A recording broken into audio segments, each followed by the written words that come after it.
The smallest one had stopped shivering. That was the thing that stopped Edron Voss dead in the middle of the Millhaven winter market on the coldest morning in 3 years. 5 orc children pressed against the stone wall like the town had breathed them out and forgotten to breathe back in. Snow coming down the way it does when it has stopped asking permission. The youngest, 4 years old, bare feet on frozen cobblestone, had her eyes open and her body completely still, not shivering. Edron had been a soldier once. He knew what not shivering meant. It meant the body had stopped arguing with the cold. It meant the clock had started and every person in this market had already decided to let it run. Not a merchant stepped over the oldest boy's legs without breaking a sentence.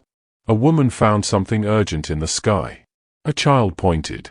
His mother pulled his hand down. Don't stare. Edron stared.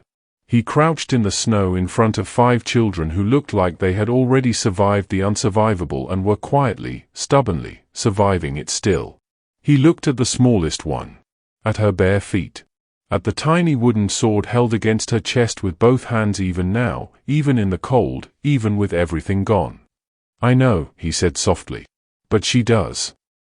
Welcome to Orville Tales, where the stories we tell are the ones that stay with you long after the screen goes dark, the ones you find yourself thinking about at 2 in the morning when the house is quiet and something in your chest is still working through what it heard. If you are here for the first time, you did not stumble onto this channel by accident. You were meant to find this story today.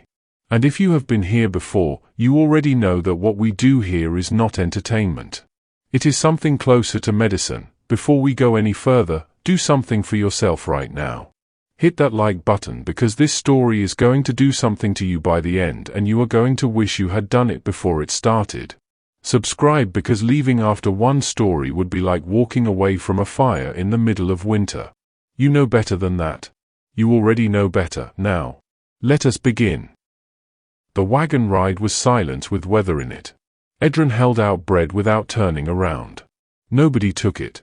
Then the oldest girl spoke from somewhere behind him, her voice flat and precise the way a rule is precise. You first. Oldest to youngest after. That is the order. A pause that had weight in it. Our mother taught us. You break the order, everyone wonders why. Wondering is a distraction when you need to be paying attention. Edron ate.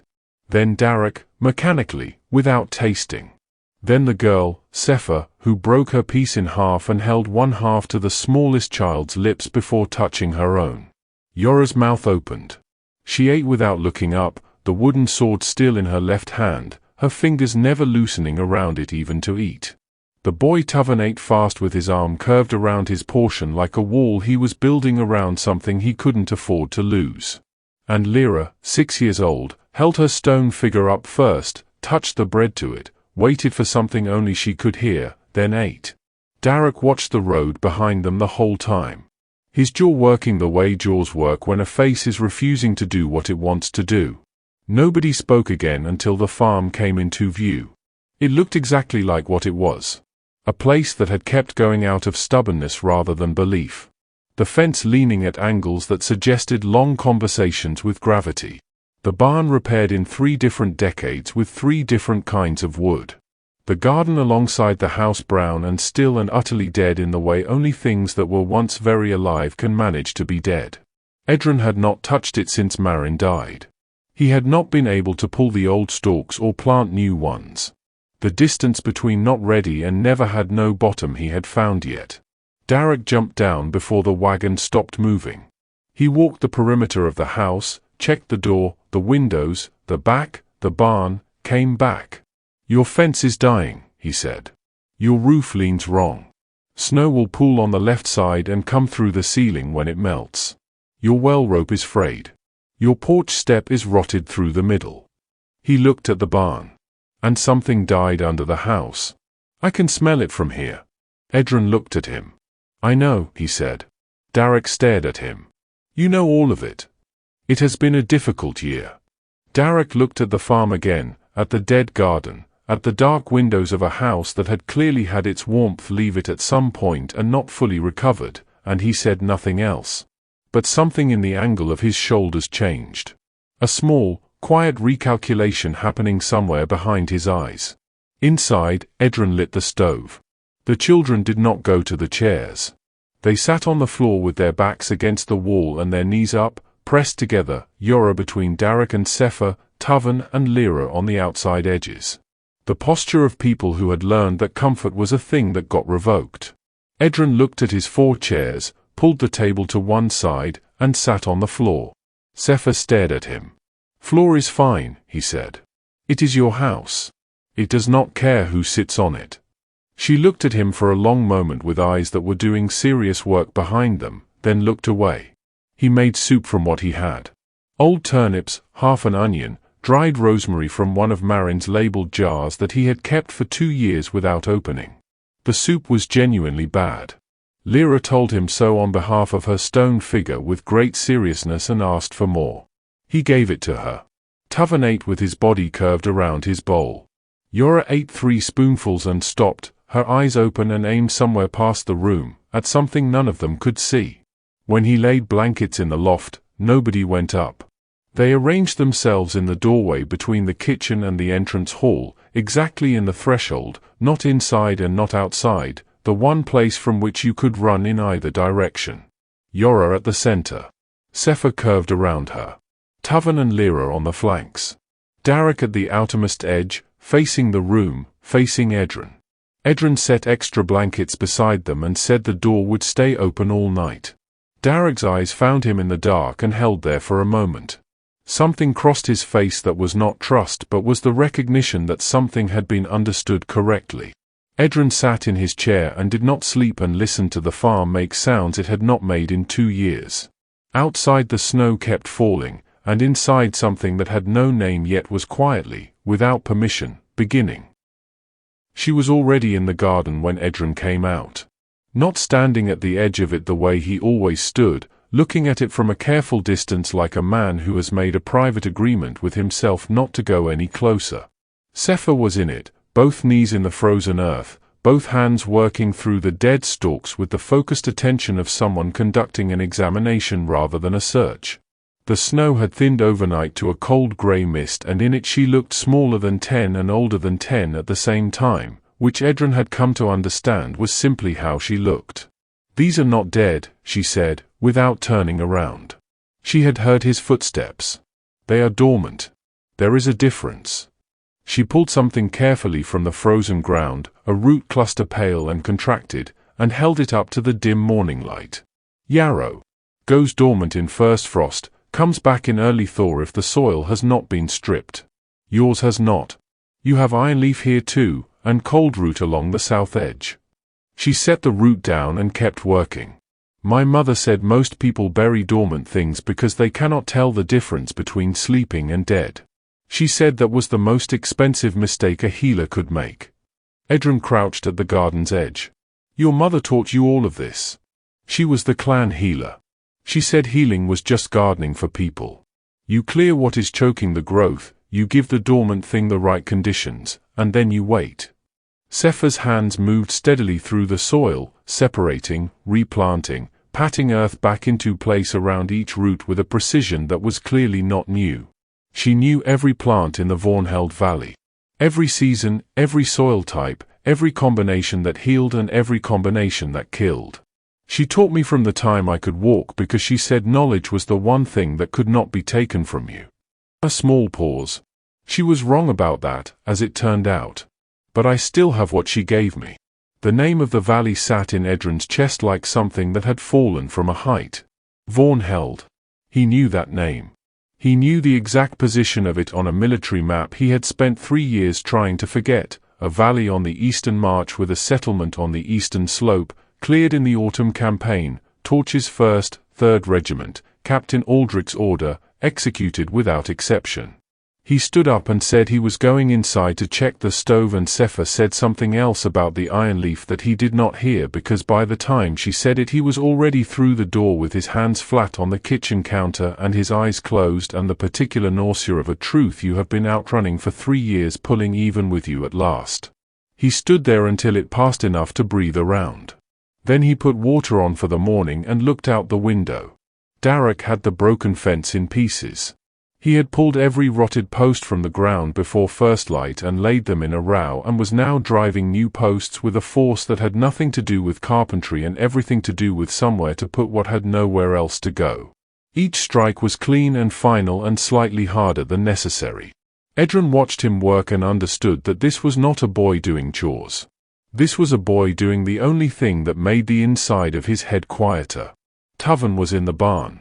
Edren had not seen him go in, but he was there, standing 3 feet from the grey stallion that had kicked, bitten and thrown every person who had come near him in 2 years, the horse Marin had loved and that had gone half wild with grief after she died in the particular way animals go wild when someone they depended on disappears without explanation.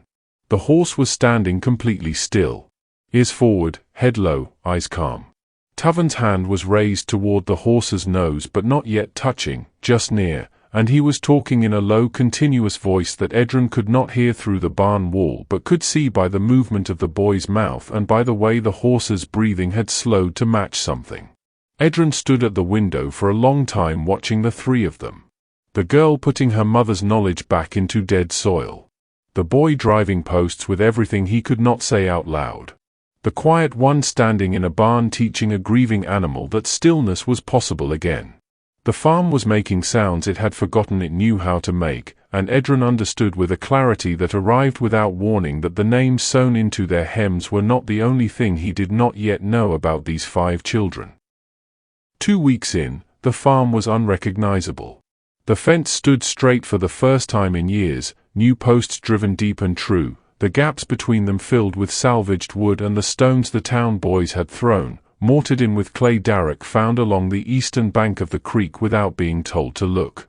The herb garden ran in clean rows along the south wall, Sefa's work, each plant labeled with small flat stones scratched in both common tongue and Old Orc script. The barn door hung level. The well rope was replaced. The porch step had been rebuilt from the ground up with wood Darok cut himself and fitted without asking for instruction. Even the horse was different, calmer, moving through the paddock with an ease that had not been there in 2 years, Toven's doing, the boy who spent more time in the barn than the house and had apparently decided that the stallion's grief was a problem he personally intended to solve. Edren watched all of it and felt something he had not felt in a long time, something close to the particular fullness of a house that has more than one person living purposefully inside it. Then he started noticing the other thing. It was small at first. The kind of thing you dismiss once and file away twice and on the 3rd time stop dismissing. Lira asked Sefa one morning what their mother's favorite season had been and Sefa answered without hesitation, spring. She always said the cold made the plants dishonest. But when Toven was asked the same question 3 days later, indirectly, in the middle of a conversation about the garden, he paused for just a moment too long before he answered. Not the pause of someone remembering. The pause of someone checking. There was a difference, and Edren, who had spent 20 years reading people in situations where misreading them had consequences, felt it clearly. He watched more carefully after that, and what he saw was this: 5 children who functioned with the seamless precision of people who had survived together for a long time, who knew each other's habits and fears and needs with a depth that was completely genuine, but who, when the past came up, shifted almost imperceptibly into a mode that was less like remembering and more like reciting. They did not contradict each other. They were too careful for that. But the texture of how they spoke about before was different from the texture of how they spoke about now, and the difference was the difference between living something and maintaining it. He said nothing. He had no right to say anything and no ground to stand on if he did.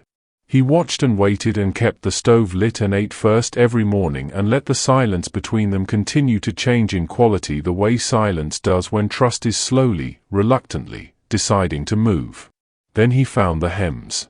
Yara's coat had fallen from its hook near the stove and he picked it up to hang it back and felt something stiff inside the lining, the particular stiffness of thread work done with intention. He knew the tradition.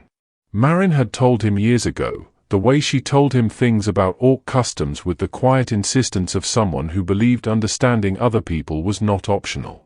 Orc families stitch the village name into a child's hem. So if the child is lost, anyone who finds them knows where they belong. He should have put the coat back. He knew that. He checked the hem anyway and told himself it was because he needed to know and not because knowing would change anything, which was the kind of lie you tell yourself when you already understand that it will change everything. Sefa and Darok shared a village. Vornheld Valley, Eastern Settlement, the name he had already heard from Sefa's mouth without understanding the full weight of it. Toven and Lira shared a second name, Ashmark, a settlement 6 miles north of Vornheld on the same campaign map, cleared the same night, same regiment, same set of orders handed down from the same commanding officer whose name Edron still heard sometimes in the thin hours before dawn. And Yara, the smallest, the one with the wooden sword and the silence and the bare feet on the frozen cobblestone, carried a third name alone. Greyvale. The smallest of the 3 settlements. The one they had reached last that night, well past midnight, when the orders had already been carried out twice and there was no longer any argument left to make and he had not made one anyway. 3 villages. 1 night. His regiment. He hung the coat back on its hook and stood in the middle of the kitchen for a long time without moving. Outside he could hear Darok splitting wood and Lira explaining something at length to her stone figure and the distant low voice of Toven in the barn. 5 children who were not siblings, who had found each other in the wreckage of the same night and built a family out of necessity and kept building until it became something real, something worth protecting, something that had taken root in his dying farm the way Sefa's dormant plants had taken root, quietly, without permission, in soil that had forgotten it was still capable of growing anything at all. He put water on for soup and stood at the stove and did not let his hands shake and understood that the thing he had been outrunning for 3 years had just stopped moving and was waiting for him to turn around. Edron heard him before he saw him. He had come to the barn for the morning feed, moving quietly the way he had learned to move around the farm since the children arrived, without sudden sounds or unexpected appearances, because he had noticed early that unexpected things made Toven's hands spike into their trembling and made Darok's body go to a different kind of stillness altogether, the kind that was not calm but was calm's more dangerous cousin. He stopped just inside the barn door when he heard the voice and stood there without announcing himself. Toven was standing beside the grey stallion with one hand resting lightly on the horse's neck, not gripping, just present, and he was talking. Full sentences, unhurried, in a low and even voice that Edron had not once heard from him in 2 weeks of shared meals and shared floors and shared mornings. The boy who ate in silence and slept in the doorway and spent his days communicating in nods and single words was standing in the barn in the early grey light talking to a horse the way you talk to someone you trust completely, which is to say without performance and without protection. "You were fine before," Toven was saying. "Something changed and nobody told you why, and now every time someone comes close you have to decide all over again whether this is the time it goes wrong. That is not anger. People think it is anger because it looks like anger from the outside, but it is not.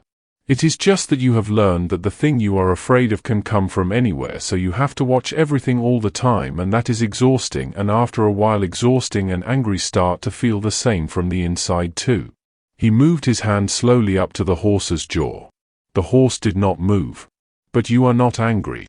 You are waiting for someone to stay long enough that you can stop watching for a little while." Edron stood in the doorway and did not move and understood that he was not supposed to be hearing this and also that he was meant to hear every word of it. He left without going further into the barn and did the rest of the morning work with the particular heaviness of a man who has just had something important shown to him without being able to respond to it. The boy was 9 years old.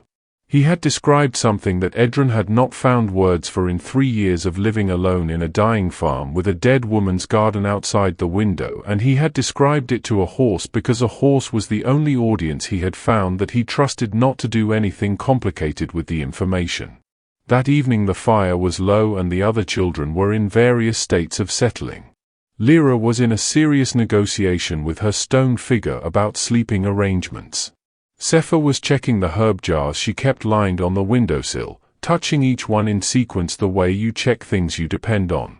Darok was in the doorway with his back against the frame and a piece of wood in his hands that he was turning over and over without carving it, which was what Darok did when he was thinking hard about something he had not yet decided. Yara was already asleep with the wooden sword held loosely against her chest, her breathing slow and even, her face in sleep younger than it ever looked awake. Toven came and sat beside Edren at the fire. Not close. A careful foot of distance maintained with the precision of someone who had thought about exactly how near was near enough and how near was too much. He sat with his knees up and his hands in his lap and looked at the fire for a long time without speaking, and Edren sat with him and did not fill the silence because he had learned by now that Toven's silences were not empty, they were load-bearing, and rushing them cost more than waiting. Then Toven said it. Quietly, without looking away from the fire, in the same even voice he had used in the barn that morning. The night of the fire I hid under the floor. There was a gap between the boards and the earth and I fit in it and I stayed there and I heard everything. A pause that had the weight of 3 years in it. I still hear it. Every night? I hear it the same way every time. He stood up and went back to the doorway and settled into his usual position beside Darok and said nothing else. Edren sat at the fire and looked at the place where the boy had been sitting and understood that what Toven had just done was not a small thing.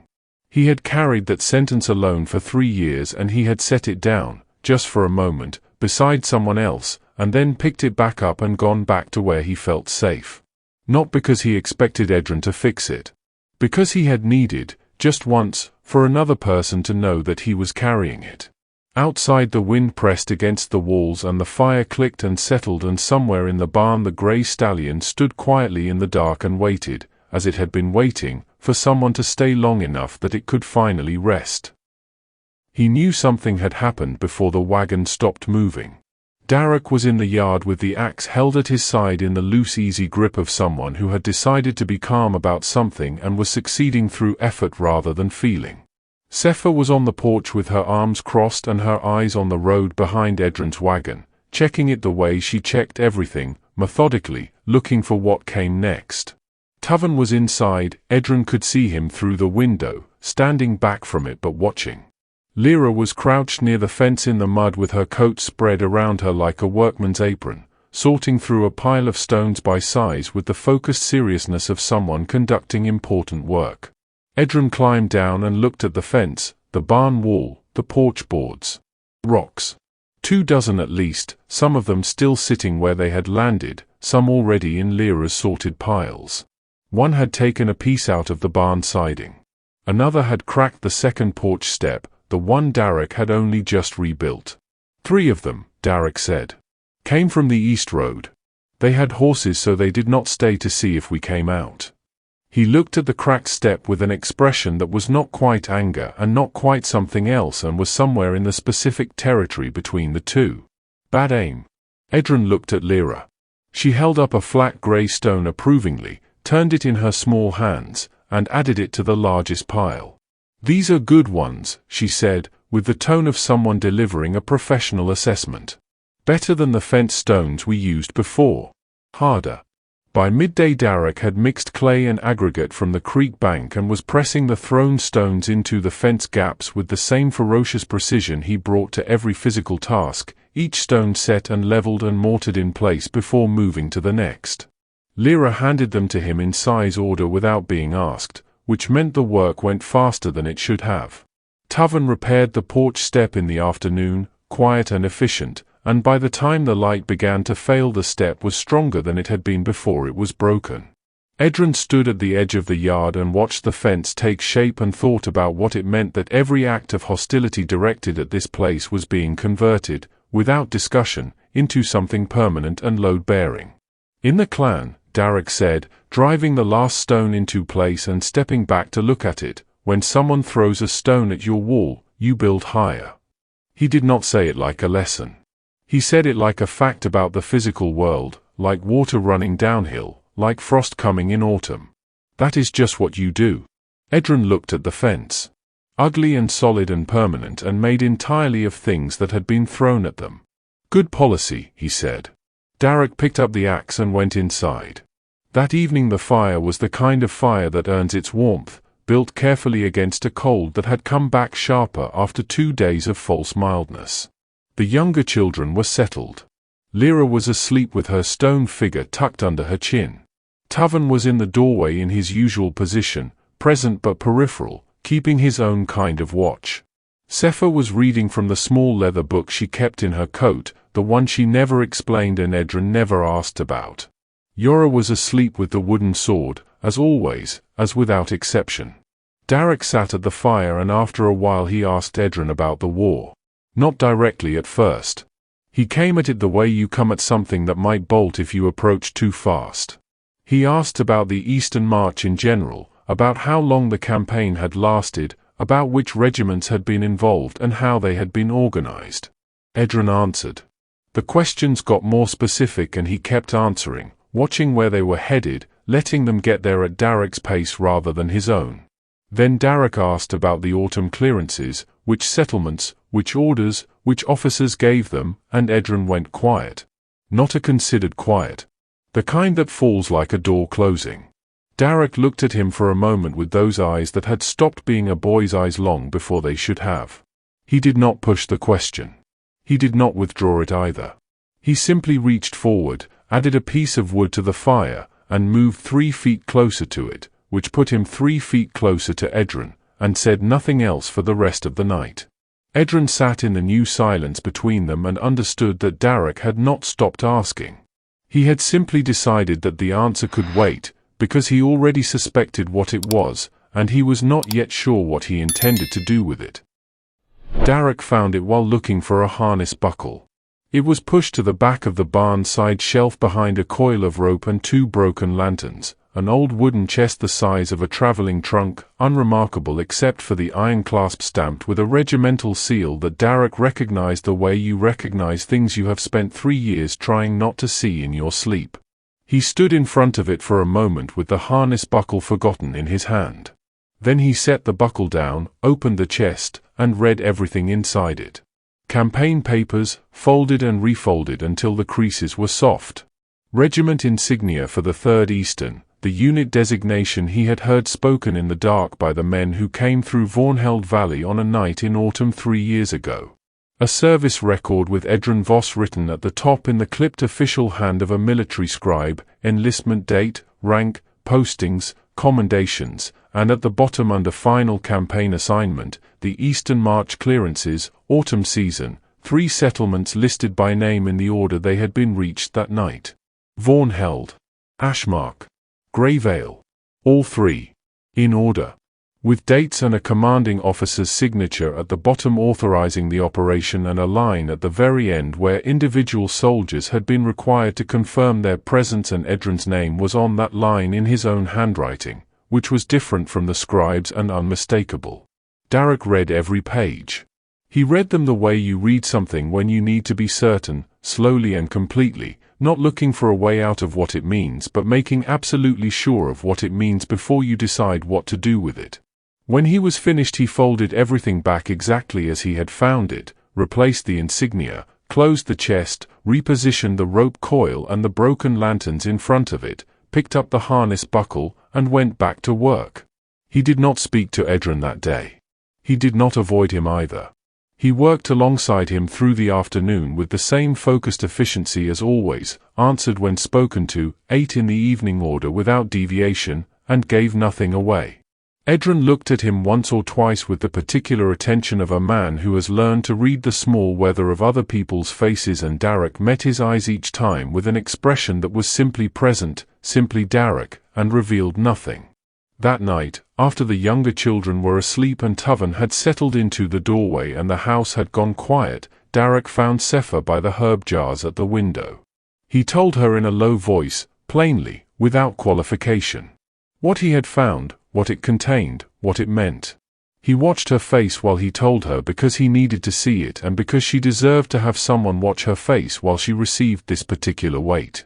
Sefa stood completely still for a long time after he finished. Not the stillness of someone processing, not the stillness of someone about to speak. The stillness of someone who has just had the floor shift under them and is waiting to find out how far it intends to move before it stops. Outside the wind pushed at the walls and the fire clicked in the other room and neither of them said anything for long enough that the silence became its own kind of conversation. Then Sefa said, "Yara sleeps inside now." She said it quietly, looking at the herb jars rather than at Darok. Not in the doorway. Inside, with the rest of us, with the sword against her chest but her hands loose around it instead of locked. She touched the nearest jar, turned it slightly, straightened it. Toven's hands shake less. I have been watching them for 3 weeks and they shake less. Not gone, not close to gone, but less, and that is not nothing. Another pause. Lira named every chicken on this farm. She named the fence posts too, did you know that? She told me their names last Tuesday like it was information I required. She stopped touching the jars and turned to look at him. I am not saying it cancels. I need you to understand that I am not saying that, because it does not cancel and I do not have any interest in pretending that it does. Her voice was steady and Edren had nothing to do with that steadiness, it was entirely her own, the voice of a girl who had decided early that falling apart was a luxury she could not consistently afford. I am saying that both things exist at the same time and I do not yet know what that means or what it requires of us and I need to think about it before I decide. Darok looked at her for a moment. Then he nodded, once, which from Darok meant more than most people's paragraphs. We do not tell the younger three, he said. Not yet. Not yet, Sefa agreed. They stood together at the window for a little while longer without speaking and outside the farm was quiet and inside the chest in the barn held its contents in the dark and waited, as all buried things wait, for the moment when waiting was no longer possible.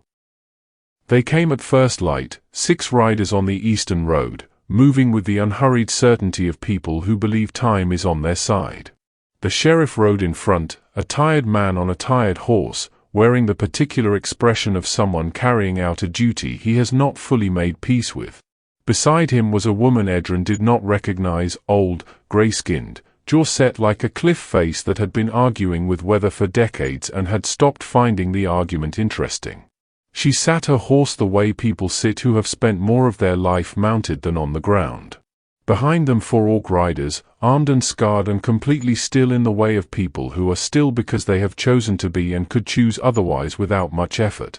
Edren stood on the porch and watched them come up the road and felt the morning reorganize itself around the sound of hooves on frozen ground. The sheriff stated the case plainly because he was a plain man doing a plain job. Legal claim from the Thornvale clan on 5 miners. Documentation in order. 3 days for Edren to present counter-documentation or surrender the children to clan custody. The elder, whose name was Vasha, said nothing during this recitation. She looked at the farm, at the repaired fence, at the garden visible along the south wall, at the barn where a horse moved quietly in the early light, and her expression gave nothing away and took everything in. Edren said he understood and would need to speak with the children. The sheriff said that was acceptable. Vasha looked at Edren for a long moment before she turned her horse and the 6 riders went back down the road to wait at its edge, which was both a courtesy and a statement. Edren went inside and found Darok already standing in the middle of the kitchen. Sefa was at the table. The younger 3 were not in the room. Darok had moved them to the barn earlier, Edren realized, before the riders came, which meant Darok had seen them coming before Edren had, which meant Darok had been watching the eastern road, which meant Darok had been expecting something to arrive and had been preparing for it, and all of this moved through Edren's understanding in the time it took him to close the door. I found your chest, Darok said. Not loudly. The way you say a thing when you have been carrying it for days and have decided that today is the day you set it down in front of the person it belongs to. 3 weeks ago. In the barn. I read everything in it. Edren looked at him. Then at Sefa, who was watching him with her hands flat on the table and her face doing the careful neutral thing it did when she was feeling something large and had decided to feel it precisely rather than loudly. He looked back at Darok. He did not deny it. He did not explain it, did not reach for the words that would have arranged the facts into a shape that was easier to hold. He just said, I know what that night was. I have known since before I found you in the market. I have been carrying it since before you were on my floor. The kitchen was very quiet. Sefa asked the question in a voice that was steady because she had made it steady through an act of will Edren recognized and respected. Did you know when you took us in? Did you know at the market who we were? No, Edren said. I found the hems after. A few weeks in. I recognized the names. He paused and did not look away from her because she deserved to have him look at her while he said it. I could not undo what we had already built. I also could not pretend the names were not there. Both of those things were true at the same time, and I did not know what to do with them, so I kept the stove lit and kept the door open and told myself I would find the right moment. He stopped. There was no right moment. There never would have been. Darok stood in the middle of the kitchen for a moment longer. His jaw was working. His hands were at his sides and very still in the way that meant the opposite of stillness. Then he walked to the back door and out into the yard and across it to the barn, and Edron heard the latch drop from the inside, a sound that was small and final and heavier than its components. Sefa looked at Edron for a long time without speaking. Then she stood and followed Darok without a word, and the barn latch did not drop again, which meant she had been let in, and Edron understood the specific arithmetic of that distinction completely. He sat down on the kitchen floor. In the spot where all 5 of them had sat every evening since the first night, the spot that had the particular worn quality of a place that has been sat in with intention, and he looked at the closed barn door through the window and did not move and let the silence of the empty room tell him exactly what he had built and exactly what he stood to lose, and did not look away from either truth. Outside on the eastern road 6 riders waited with the patience of people who had already decided how the day would end. Sefa came to the porch step at dawn on the first day. Not to the door, not inside, just to the step, which was its own kind of statement about where things currently stood. She said she needed salt and clean cloth for Yara's fever, which had come up in the night. Nothing serious, she had seen worse, she knew what to do, she was not asking for anything beyond the supplies. Edron got them without comment and set them on the step and moved back to give her room. She picked them up and turned to go, and then stopped with her back still to him and stood there for a moment in the early grey light with her breath making small clouds in the cold. "Orcs do not say sorry," she said. "We do not have a word for it that means what you mean when you say it. What we say instead is, I carry it. It means the same weight, but it does not ask the other person to do anything with it. It does not ask to be forgiven or released. It just says that you know what you did and you are not putting it down." She paused. "Are you carrying it?" "Yes," Edron said. "Every day. Since before I knew who you were, and every day after." She nodded once, the way Darok nodded, which he understood by now meant more than the gesture suggested, and she went inside, and the door closed, and he stood on the porch in the cold and breathed. The 3 days unfolded the way necessary things unfold, not cleanly, not without cost, but with the particular momentum of something that has decided to happen and is happening regardless of whether anyone feels ready. Sefa had noticed the iron sickness in the town's livestock on her second trip to market, weeks earlier, and had said nothing because nobody had asked her, and she had learned by then that offering knowledge to people who have not requested it from someone they have already decided not to trust is a way of losing both the knowledge and whatever small ground you have managed to gain. But the sickness was advancing and the town's animals were dying, and the town's veterinarian did not know what he was looking at, and on the first morning of the 3 days she walked into the first farm on the southern road and told them what was wrong and what she needed to fix it, and when the farmer looked at her the way farmers look at 11-year-old orc girls who arrive uninvited with opinions about livestock, she told him his 2 remaining sheep would be dead by Thursday and walked to the next farm. His sheep were alive on Thursday. Word moved the way word moves in small towns, faster than anything else and with its own set of additions and subtractions, and by the second day people were coming to Edron's gate rather than waiting to be visited. Sefa worked farm by farm with the methodical focus of someone who has been trained to treat the work as more important than how the work makes her feel. She mixed compounds from her garden herbs and 3 more she found growing wild along the creek, combinations her mother had taught her for exactly this kind of mineral contamination, knowledge specific enough and accurate enough that it could only have come from someone who had spent a lifetime learning the relationship between water and soil and the creatures that depended on both. Toven went with her and said almost nothing to the farmers and everything necessary to their animals.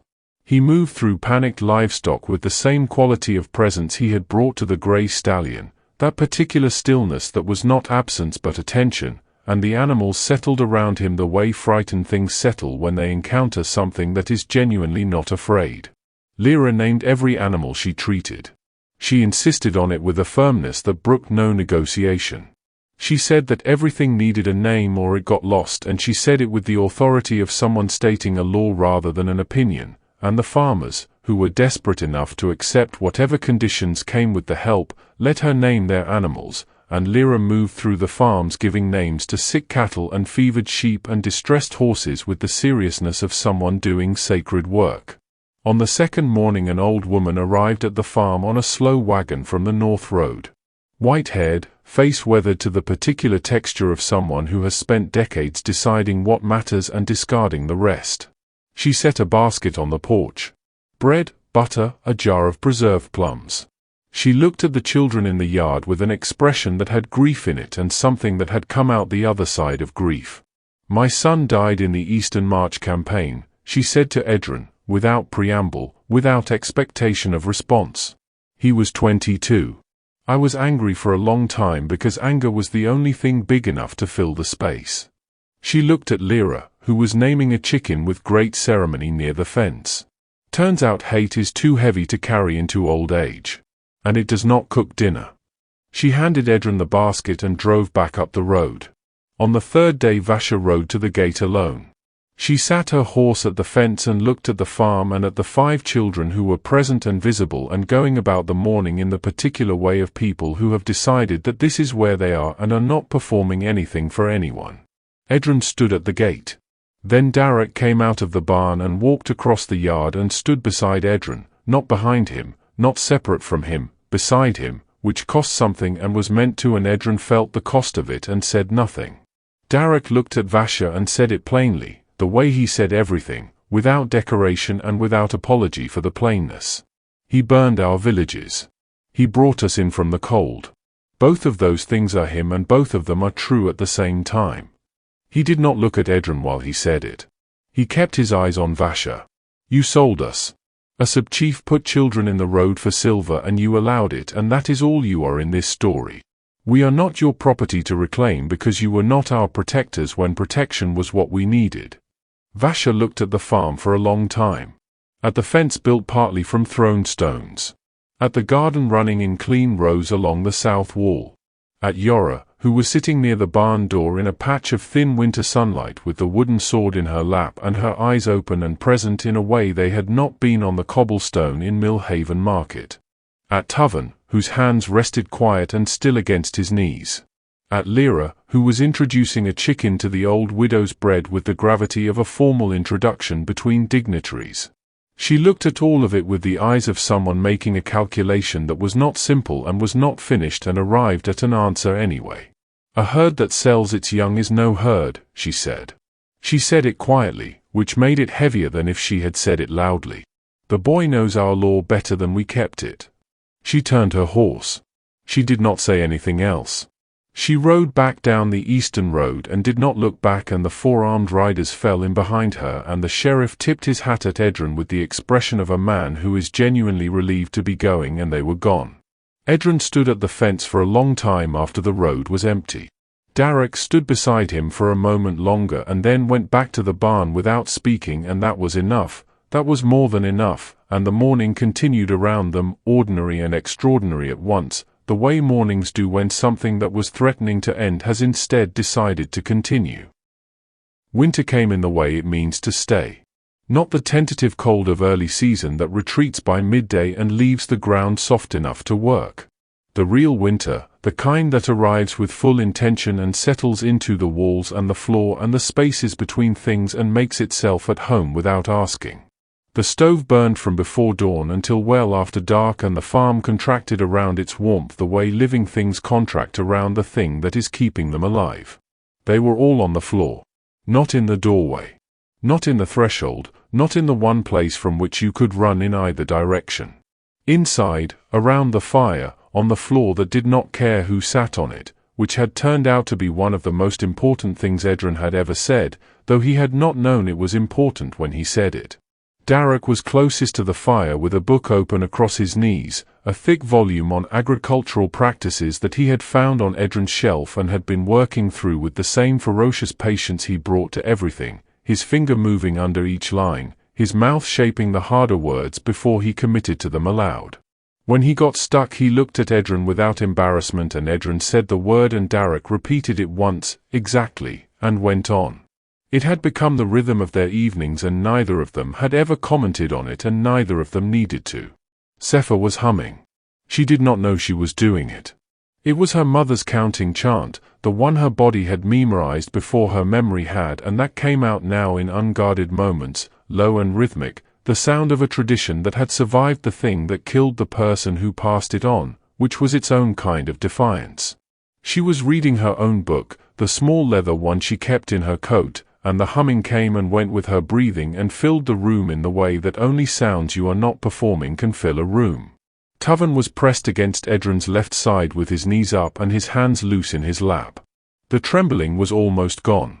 Not completely, not in the way of something that has been fully healed and will never return, but diminished to the point where you had to look for it to find it, and some evenings you looked and it simply was not there, and those evenings Edren noted without remarking on them, because remarking would have made Toven self-conscious about a thing he was doing naturally, and naturally was the only way it was ever going to last. The boy had stopped sleeping in the doorway 2 weeks ago. He had moved himself inside without announcement and arranged himself near the fire, and that had been that, another degree, another inch, the slow arithmetic of trust. Lira was holding her stone figure up to the firelight and explaining something to it in a low and serious voice. The explanation had been going on for some time and showed no signs of concluding. The stone figure, which Lira had informed Edren was named Voss now, after him, a fact she had delivered with the matter-of-fact gravity of someone conferring an honor that required no acceptance speech, regarded the firelight with the patient expression of carved stone while Lira described what appeared to be the political situation among the farm's chickens in considerable detail. Yara was beside Sefa with the wooden sword in her lap and her eyes on the fire. She had been watching the fire for a while in the particular way she watched things when something was happening inside her that had not yet found its way to the surface. Then, without warning and without preamble, she looked down at the wooden sword. She picked it up carefully with both hands and set it beside her on the floor. Not dropped it, not pushed it away. Set it down the way you set down something precious in a place you have decided is safe enough to leave it for a moment. She looked at it for a breath after she set it down. Then she stood. She crossed the floor on bare feet, past Lira who stopped talking mid-sentence, past Toven who lifted his head, past Darok who went still with his finger on the page. She stood in front of Edren and looked at him with eyes that were focused and present and seeing him specifically, not the middle distance, not the thing past the room that she had been looking at since the market. She climbed into his lap and her fingers found his shirt and gripped it, and she weighed almost nothing and was the warmest thing he had ever held. Her mouth opened. He could see the effort of it, the machinery of a voice that had been still for 4 months remembering what it was built to do, working through the rust of silence with the determination of something that has decided the silence is over. A breath? A sound beneath language. Then a word, old orc, 2 syllables that meant nothing in any human tongue and everything in the only one that mattered here. Sefa's hand went to her mouth. Toven pressed closer against Edren's side. Lira lowered the stone figure and held it against her chest and said nothing, which from Lira was its own kind of monument. Darok set the book down on the floor and his jaw was tight and his eyes were doing the thing that orc eyes do when something enormous is breaking open behind them, not tears the way humans cry but a brightness, a pressure, the orc equivalent of a wall deciding to become a door. What did she say? Edren said quietly, to Sefa, because he needed to know and because asking felt like the most important thing he had ever done with a question. Sefa's voice was not entirely steady and she did not try to make it so. There is no human word for it. It means the one who stays at the edge of the herd. Not inside, not part of it, not counted among the ones who belong. But near. Near enough that when the cold comes you know someone is there. Near enough to hear. Yara said it again, clearer this time, with the confidence of a voice remembering its own sound. Then she reached beside her, picked up the wooden sword, and pressed it against Edren's chest. Not her own chest. His. The sword her father had carved on the last morning of his life, the one she had not once released in 4 months, the one that meant she was still a warrior even when she was 4 years old and barefooted on frozen stone and the world had already taken everything it intended to take. She pressed it against him and held it there with both hands and looked up at him, and the fire crackled and the wind pressed the walls and the farm held. Edren put his hand over hers, over the sword, over the red cloth worn soft by months of holding, and did not speak because there was nothing in any language he knew that was equal to the moment, and he was wise enough by now to let the moment be what it was without putting words on top of it. Sefa was humming again without knowing it. Toven's trembling was gone entirely, his breathing slow and even against Edren's side. Lira had resumed her explanation to the stone figure, but more quietly now, as if she understood that something was happening in the room that deserved a certain quality of silence around it. Darok picked his book back up, found his page, put his finger under the line where he had stopped. He did not say anything for a long time. Then he said, without looking up, in the voice he used for facts about the physical world, "Your roof stopped leaking." Edren said, "Toven fixed it." Darok said, "I know. I am just saying." He went back to reading. Outside the snow was coming down the way it does when it has stopped asking permission, and inside the stove burned and the floor held all 6 of them, and the silence between them was not the old silence, not the silence of empty chairs and a dead garden and a man going through the motions of a life because stopping felt like the wrong kind of answer.